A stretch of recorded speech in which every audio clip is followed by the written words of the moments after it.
Sure. My name is César García Hernández. I'm the author of Migrating to Prison and more recently Welcome the Wretched and a law professor at Ohio State University. Well, thank you for agreeing to sit down and talk about your book. It was quite an eye-opening experience for me. Could you explain or begin by explaining how you came to write about this specific aspect of immigration and what maybe you discovered while you were writing it? Well, the book first came out during the first Trump administration, and so often people would assume that I got interested in the topic of immigration imprisonment because of President Trump, and the reality is that that's not correct. Yeah, I became interested in immigration imprisonment when years earlier when President Obama was in the White House, and what I was seeing was that the number of folks who were being detained by the Immigration and Customs Enforcement Agency was growing and growing, and folks were being moved around the United States. At the time, I was working in South Texas and representing folks who were detained in some of the large immigration prison facilities that were then operating there. And I realized that many of my clients had basically no tie to that region, and they instead had been living for many years, if not most of their lives, in the Northeast, somewhere between Washington, D.C. and Boston. And they'd gotten picked up because of some interaction with the local police, usually, and eventually landed in the middle of onion fields, literally the middle of onion fields in South Texas, and they had barely had any idea where they were. And I realized that this was happening largely in without advocates really being attuned to the expansion, not only in terms of the numbers of folks who were being detained by ICE under President Obama, but also the reasons for which they were there. And so I started exploring the idea more and more. And as I shifted gears away from my day-to-day legal practice and into my current life as a researcher and an academic, I started continued focusing in on how this was fitting into a larger trajectory of immigration law enforcement in the United States. Um, and years later, the book Migrating to Prison, finally made its way to bookshelves, but it was a slow process to be sure. Well, I'm glad you wrote it, and I was very happy to read it. I would love to begin, because the book kind of begins here, with a brief overview of American immigration history. We don't have to get too far into the weeds with this, but just giving us an idea of how it changed over the years and the accelerationism that's happened since the 60s and 80s, especially under Reagan. So if you could begin maybe with the what has been in the news now, the 1790 Naturalization Act that we've somehow gone back to, and then just kind of skip around to whatever strikes your fancy there.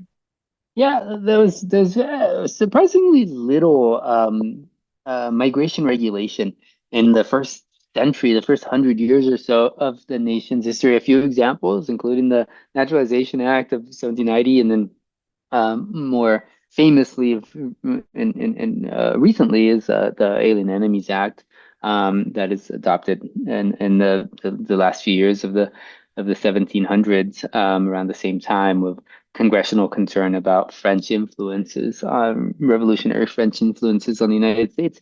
But it's really not until there's a large number of Chinese migrants who are making their way to the United States in the aftermath of the Civil War, the years following the Civil War, that a backlash is created that ultimately results in some of the first federal immigration regulation, and that begins to take the shape of some fairly explicitly racist laws, some of which are quite well known, and some of that history is quite well known.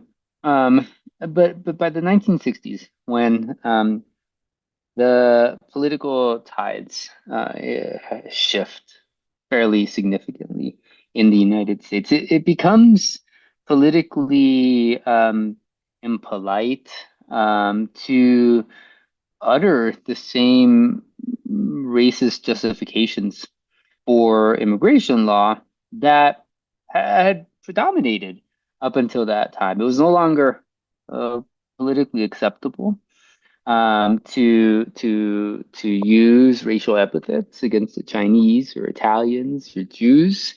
I could go on with that list of folks, and yet what we see develop in the late 1960s and early 1970s is that for lots of folks who had previously held virulently racist and xenophobic views, the politics of acceptable discourse had changed, but the emotions had not.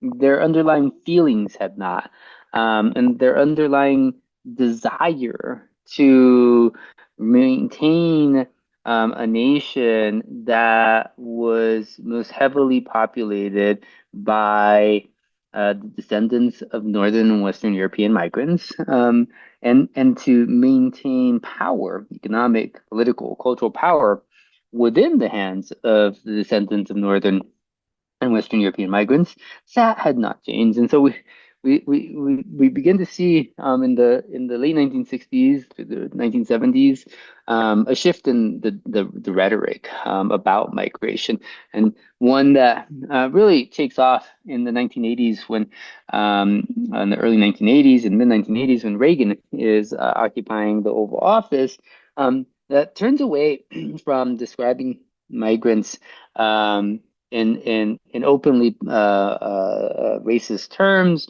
and begins to instead focus on the idea that migrants are criminals. What I refer to as the rhetoric of migrant criminality. Um, and there's a bit of a problem with that rhetoric in that it's divorced from reality in most instances. Um, there's now, as we speak in 2025, well over a century's worth of solid social science data that makes it quite clear that regardless of where they come from, regardless of what moment in time they head to the United States, migrants by and large make our communities safer, not more dangerous. And of course, they're going to be exceptions to that rule. And some of those exceptions are quite prominent. Some of them are fictional. We can think of the Godfather movies or Scarface with Al Pacino in the 1980s, this Cuban refugee, according to to the storyline. And then there are, of course, real life examples. And some of these are prominently touted by politicians who are interested in sort of fanning the flames of migrant illegality to turn exceptions into the rule that becomes immigration law or immigration policy. And while I don't write about this situation because it's so new, the tragic murder of Laken Riley in Georgia last year is a an unfortunate but apt illustration of exactly the kind of rhetoric of migrant criminality. It's the basic premise continues to hold that the vast majority of migrants do not engage in criminal activity, despite the fact that migration to the United States historically has been dominated by people who are in their peak antisocial years. That's young men, young able-bodied men who come to the United States without families. And as anyone who has been or one or been around young men in their late teens and early 20s is well aware. Um, Sometimes that is a period of life in which bad judgments and bad choices are not hard to find, and yet, despite that, the historical norm holds migrants tend to avoid engaging in criminal activity. They're coming here to launch a new life, and it is so difficult to make that journey to detach oneself from everything that you know. That there's a self-selection process that occurs. That really it's the most ambitious, capable young people who are interested in making that trek and ultimately successful in reaching some destination in the United States. Well, yeah, thank you for that answer. And I think we're going to get back to defining of the chronality in a minute, but I'd like to begin, and this is kind of backwards, with how immigration detention begins and kind of takes shape, because as you were talking about, and we've seen in history, that there's this give and take between whether or not immigration is accepted, how much of it, whether it's banned outright in the case of the Chinese Exclusion Act, or other percentages are given for how many people can come in from wherever. But it was striking to me, and this is how I found your work, about the Ellis Island detention center and Angel Island as well. And could you talk about both of those and the importance to immigration detention that both of those facilities represent?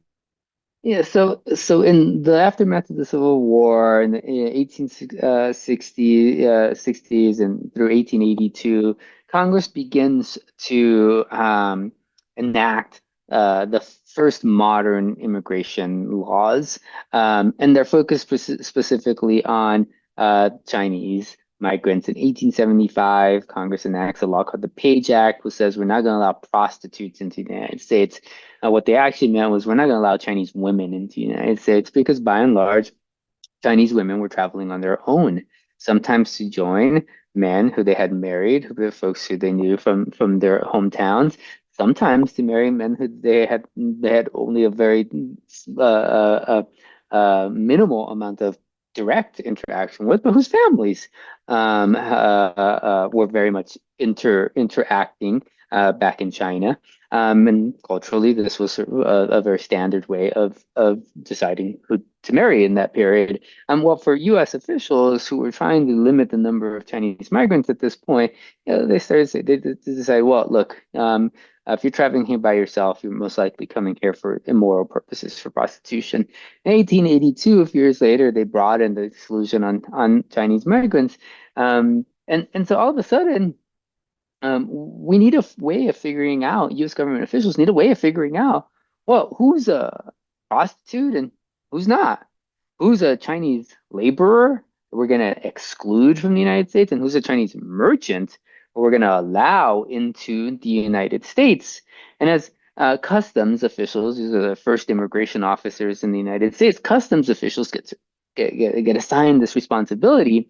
And so they start going on to these ships that are in San Francisco Bay and standing on board the ship before people disembark and making these decisions. You're a prostitute, you're not. You're a merchant, you're a laborer. Well, that is a particular, it's not a particularly efficient method. And more than that, the transit companies, the ship companies, right, that were bringing people from China to San Francisco, they weren't big fans of this because they wanted to get these people and get all this cargo unloaded and restock that same ship and head back in the opposite direction. Right? They don't make money from having the ship parked in San Francisco Bay. They make money from having the ship moving merchandise and people back and forth. And so the shipping companies, they get upset about this, and they enter into negotiations with the federal government. Said, look, we want to be helpful partners here, but the way you're doing things is bad for our business. So why don't we also agree that we'll put these people someplace else? And so the shipping companies actually decide to set up their own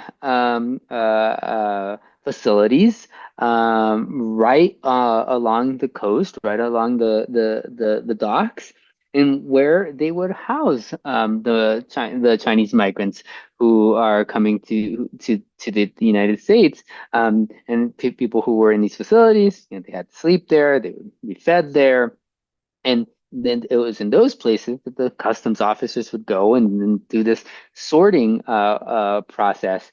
But of course, somebody had to make sure that they were still there. And so these become really the first of the privately run immigration detention centers in the United States. It turns out they're pretty horrible. The living conditions are pretty bad because the shipping companies are paying for them, and the shipping companies are interested in making money. They're private enterprises. They're not charities, right? They're not hotels. They're not there for the comfort of these Chinese migrants. And so advocates start showing up and seeing how deplorable these conditions are. Government officials do too.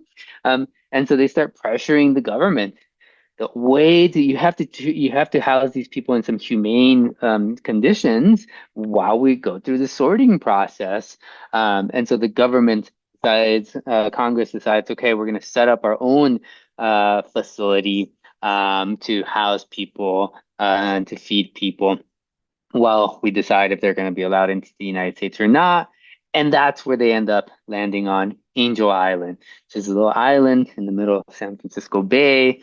The federal government opens up its own sorting facility where folks are detained on a literal island.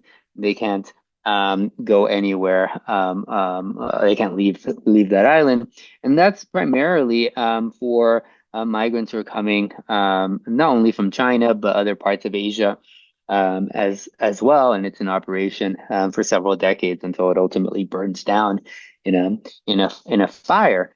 Meanwhile, on the that's the West Coast experience. Meanwhile, on the East Coast, migrants, of course, in the late 19th century, early 20th century, are coming to the United States through the port of New York in large numbers. They're coming from all over Europe, and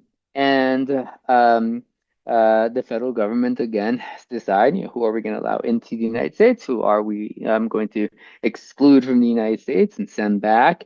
And that initial entry point is famously Ellis Island, and it's famous. It is rightly so famous. It's the welcoming point for generations of newcomers to the United States.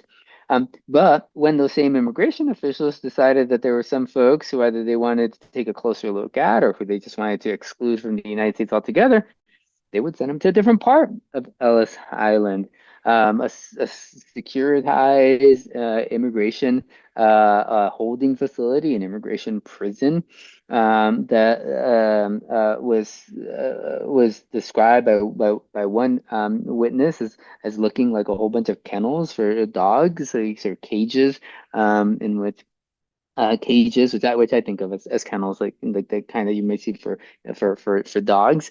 But there was barbed wire, guards who controlled access, and of course there was the most ironic view of all, which is the view of the Statue of Liberty from this facility. And so yeah, Ellis Island, yes, it's famously, rightly so, thought of as the place that welcomes so many people whose families, whose descendants continue to make this the robust country that it is. But it was also infamously a detention center that was focused on detaining migrants who U.S. immigration officials did not want in the United States.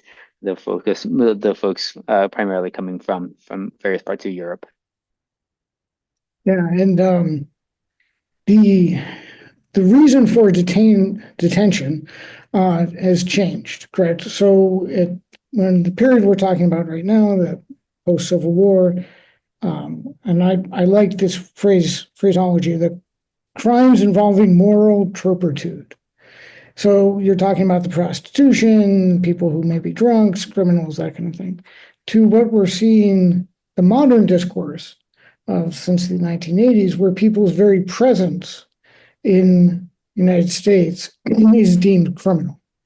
And can you talk to us about that shift from crimes of morality to crimes of physicality?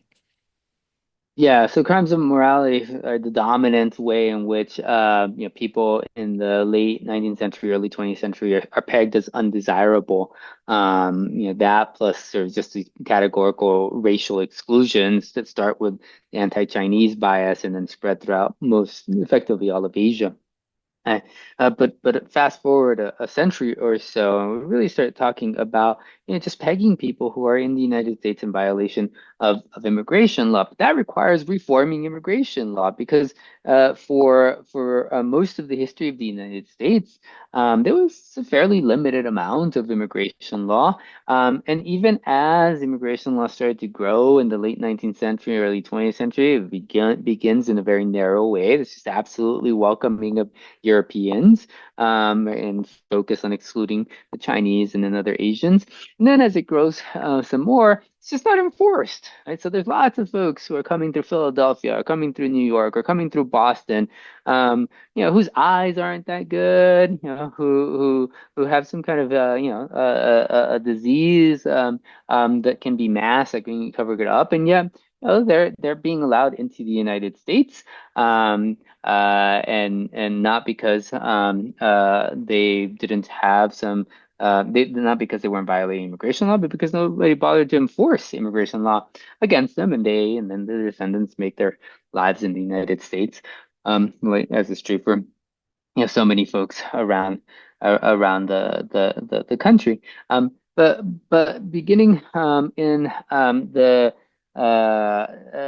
really in the end of the administration of George W. Bush, we begin to see that the federal government starts to take an interest in criminally prosecuting migrants um, for doing nothing more than coming to the United States in without the federal government's permission. And it turns out that that's a federal crime. It's the basis for one of two different federal crimes. You do that once, and it's a misdemeanor.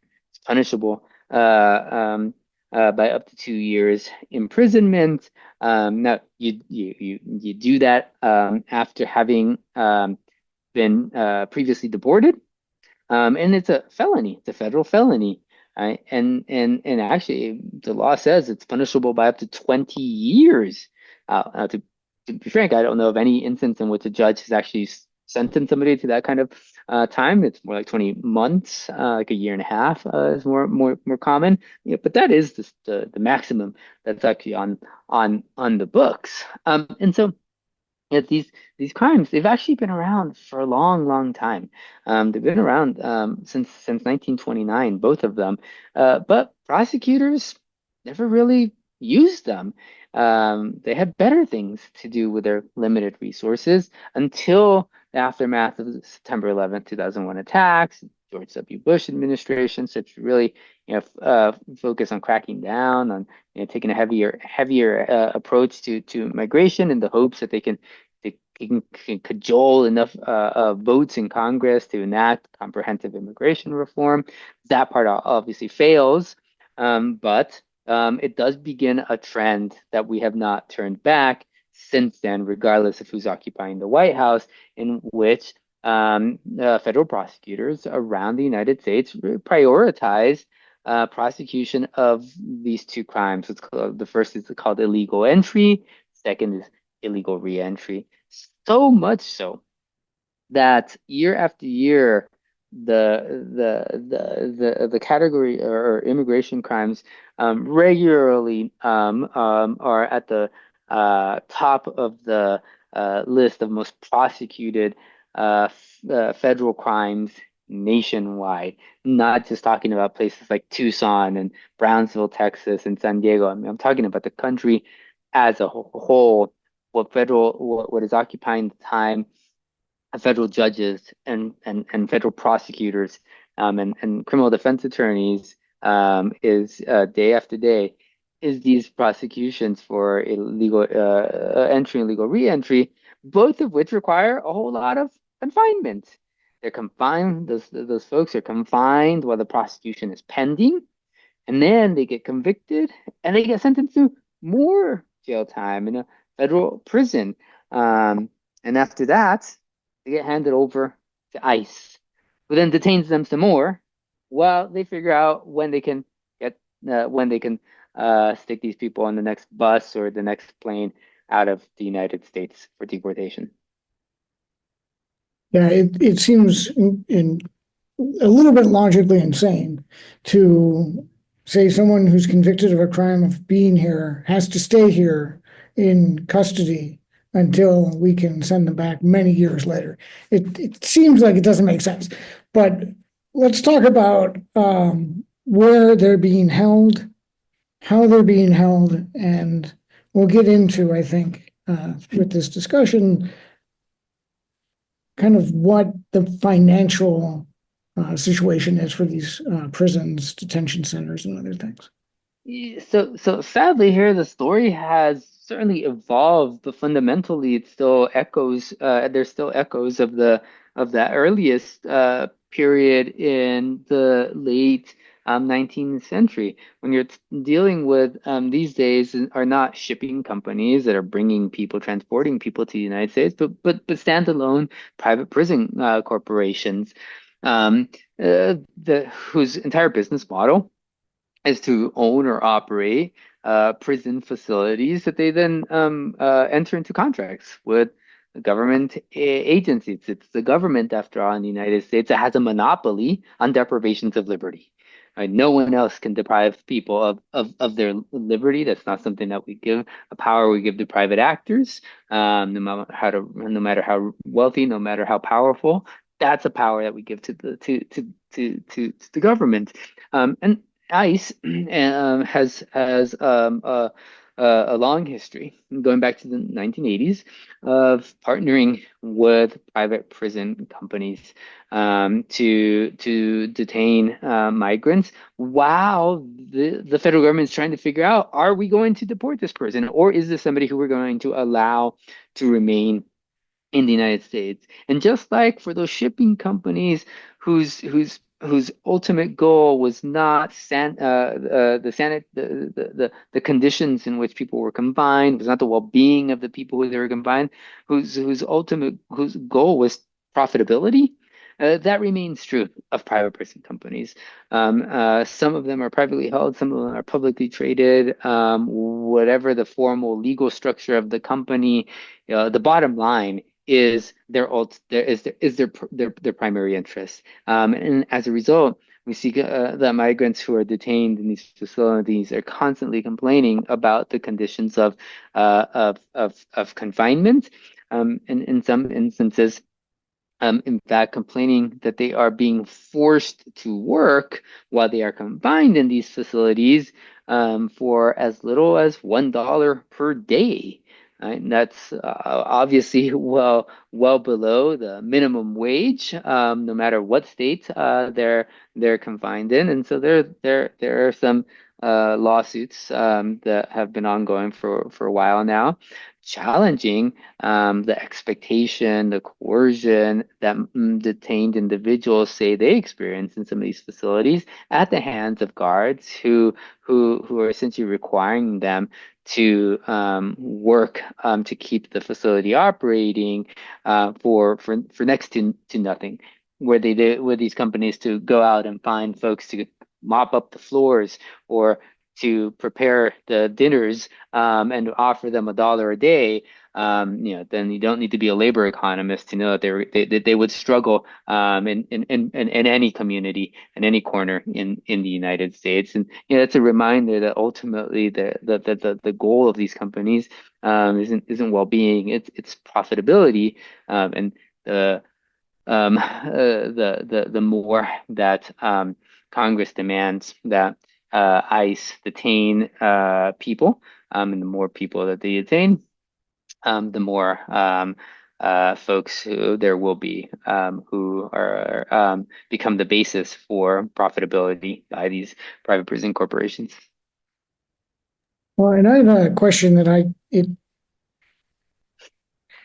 how many people are being detained in these facilities? Because when you say in the book, and I've read other figures as well, and it say like 38 to many more thousand a day. What does that actually look like in practice? And how many of those 38,000, 48,000 a day are actually being held over, and for how long? Yeah, so the actual population count varies, and it varies largely dependent on what the policies of the administration are. But one of the things that we see is that regardless of who's in the White House, there has been strong support for detaining a large number of people. The Immigration and Customs Enforcement Agency, held a record number of folks under President Obama. President Obama was then followed by President Trump. President Trump broke that record. And the maximum number that we saw while Trump was president the first time around was about 51,000 people on a given day nationwide. 51,000. Well, that's the number that he's hitting, that we're seeing in the end of 2019 and very beginning of 2020. Then comes March 2020, the pandemic shuts everything down, including the number of folks who are being booked into county jails by local police officers. That takes out, undercuts one of the primary funneling sources for the Immigration and Customs Enforcement Agency.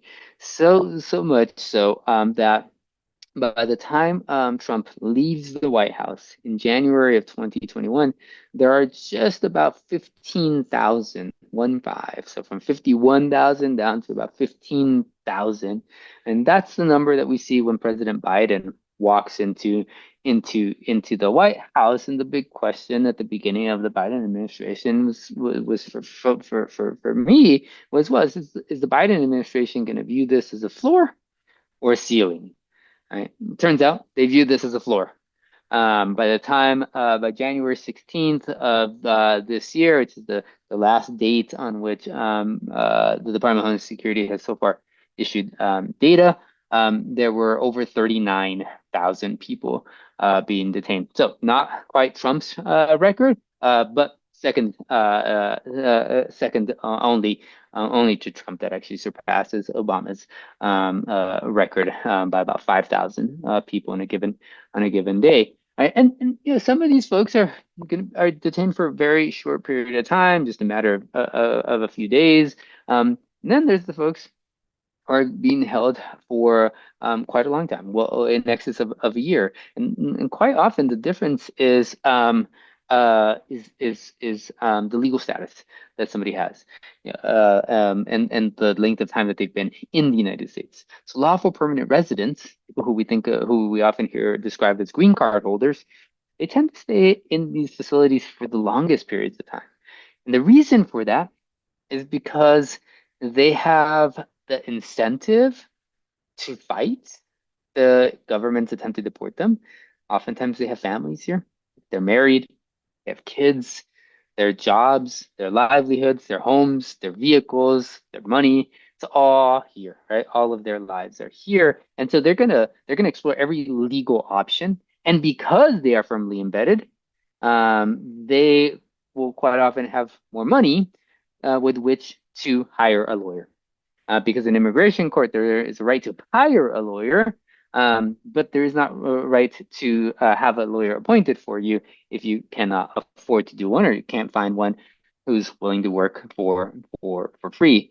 Um, and not only that, the lawful permanent residents tend to have the greatest legal recourse that's available to them because of that the legal status that they already have. And so what we see is that those are the folks who tend to be detained for the longest period of times, and they can be detained anywhere in the United States. Once ICE detains them and puts them into its immigration prison network, it readily moves folks around from one facility to another, from one state to another, and that makes it quite challenging for everyone involved.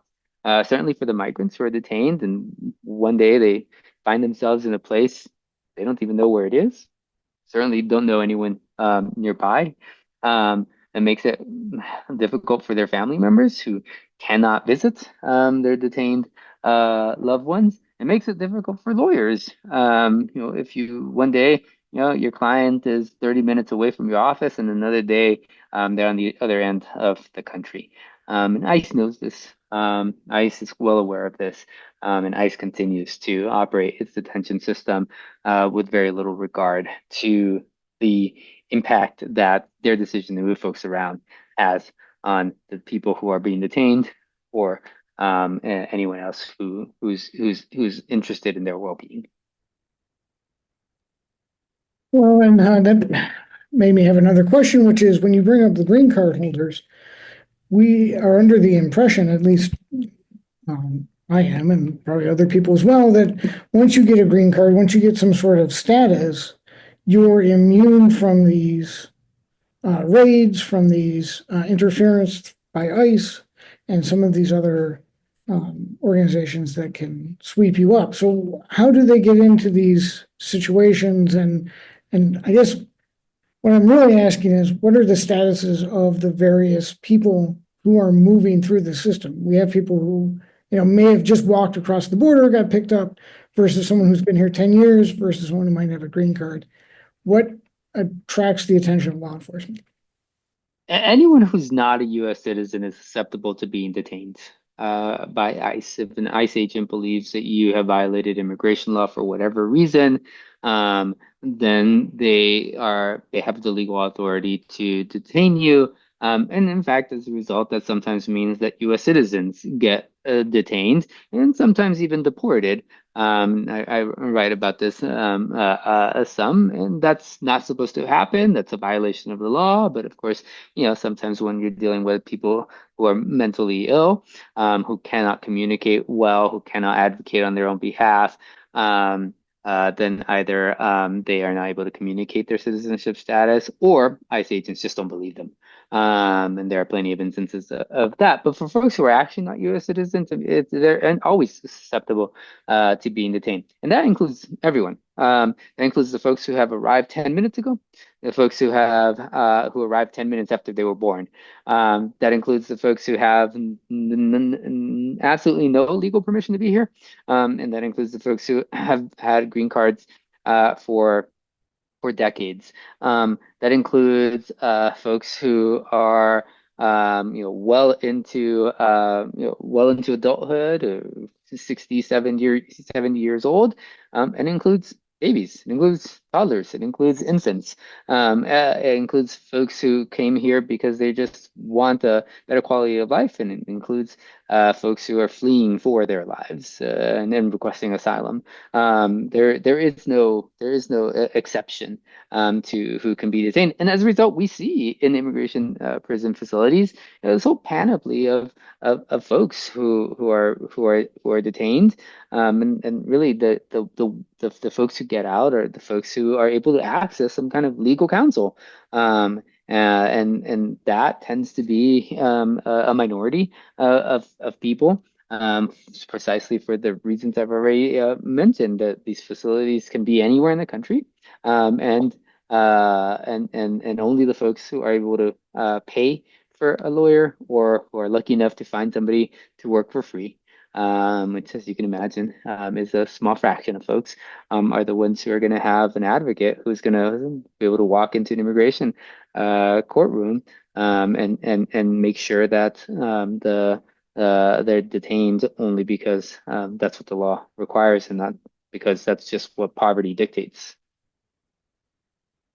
Well, you end your book with some pretty strong recommendations and prescriptions for reform and leaning a little bit towards abolition.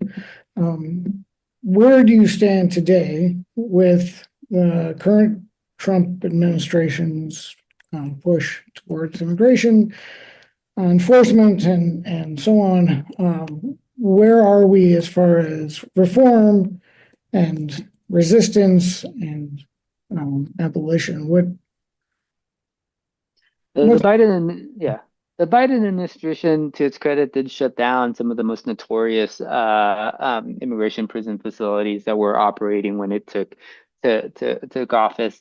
But it actually has expanded the number of folks, and I think it did that because it believes, from the president on down, believe that confinement is really a valuable tool in the federal government's arsenal. Joe Biden, you have to remember, cut his teeth in Congress, um, promoting ever more incarceration of people. Now, he was particularly focused on young people or engaged in gang activity, gayness, and drug activity, right? But he took a very heavy hand in the early 1990s, and really didn't turn back from that until many years later. And I was never convinced that it was a heartfelt reversal, and I think we see that in during his presidency, where the rhetoric of compassionate migration policy really doesn't carry through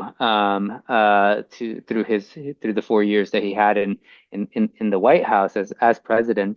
And we start to see that that opportunity to take to the low number of migrants detained by ICE at the initial moments of his presidency, as a ceiling, actually becomes effectively a floor that just keeps increasing, hoping, I suppose, that one day Republicans would say, well, you're working, you're heavy, your hand is sufficiently heavy that we'll come to the table and negotiate, borrowing a page from the Obama administration. And we know that never worked for President Obama, and it never worked for President Biden.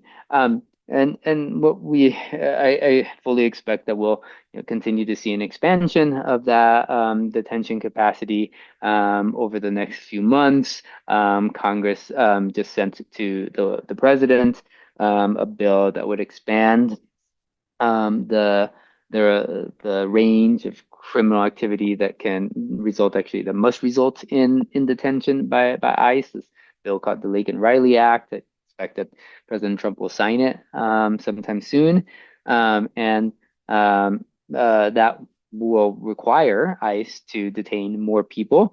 The bill doesn't have any funding for new facilities, so we'll see whether or not the Congress can come up with some budget bill, and whether it includes more money for ICE's detention operations.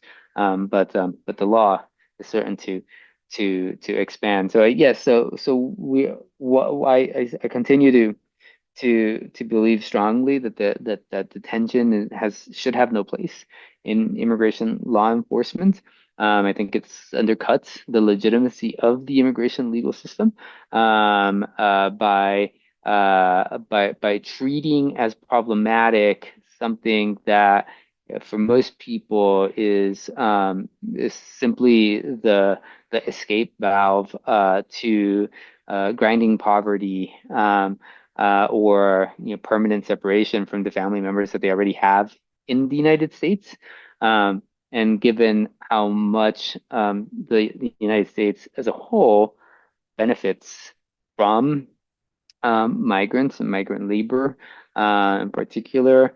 We should adopt a much more humane approach to migration, one that meshes policy and law with the fact that not only does our economy need migrant labor, but our communities do, because migrants don't come to the United States um, just because they blindfolded themselves and threw some darts at a map of the world.